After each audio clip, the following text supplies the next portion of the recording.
So, ayan guys, for today's video ay magluluto po muna tayo ngayon ng pang-ulam dahil tanghali na. Agoy! So, ayan guys, meron tayo ditong...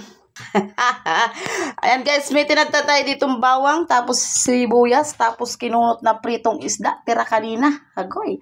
Tapos meron tayo ditong munggo guys, pinalambot ko na yan kanina. Tapos, meron tayo guys ditong tatlong balot ng... sa charong baboy, half pork. Wala man akong karning baboy, pero meron akong chacharon. Tapos ako mukhang baboy. Agay! So, ayan guys, pinainit na kasirola, lalagyan muna natin to ng star margarine guys, ang gagamitin ko dito. Ayaw pa niyang malaglag guys. Agay. So, ayan guys, star margarine yung ginamit kong panggisa. Hindi na makita kay mausok man. Hagoy. Pagkatapos guys ay isunod lang natin ang bawang. Ayun, ganyan talaga ako guys magluto. Bawang ang aking inuuna. Ang bango-bango. Ang bango-bango. Hagoy. At pagkatapos guys ay sinunod ko lang lagay ang sibuyas naman. Yan. Grabe. Naamoy ko na guys. Ang baho ko dahil di pa ako naligo. Hagoy. Then pagkatapos ay paminta. Wow. Ayan guys. Mekos-mekos lang ni Hagoy. Then pagkatapos guys, ilagay ko na tong kinunot na isda. Ang alahagoy. Ang recipe na alahagoy. Hagoy. Tangkot sa lang yan guys. So ayan guys, tuloy-tuloy lang ng halo hanggang sa sila ay malula. Hagoy.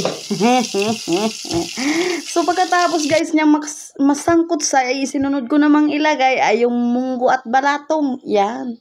Kanina ko pa talaga napalambot yan guys. So bali, hindi ko na nabidyuhan ba. Ang mahalaga ay importante. Hagoy. So, bali guys, kapag nga po pala ako ay nagluluto, sangkot sa palang may rikado na para manuot ang lasa sa laman kahit ito'y munggo lang. Hagoy. So, ayun guys, kitang-kita nyo naman, naninilaw ang sabaw.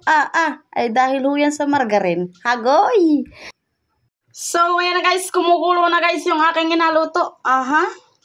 Nalagyan ko na rin yan guys ng mga pampalasa tulad ng asin, bitchin, saka bukod sa lahat ng masarap. Ay ako, hagoy.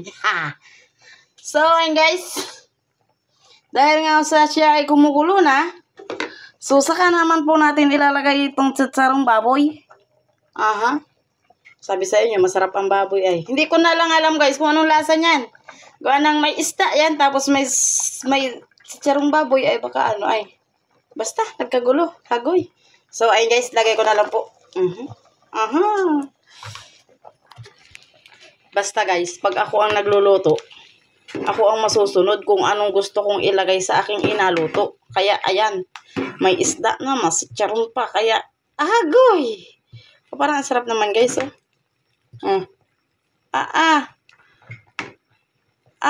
Pagkakawari ko ay... sayang, wala akong siling green guys. Pero okay lang yan, huwag nang maarte. Kaya kami naman ang kakain yan. Hagoy. Kaya lang guys, kala ko makakakain na kami. Kaya lang naisip ko, wala pa pala kaming sinaing. Ay, hagoy.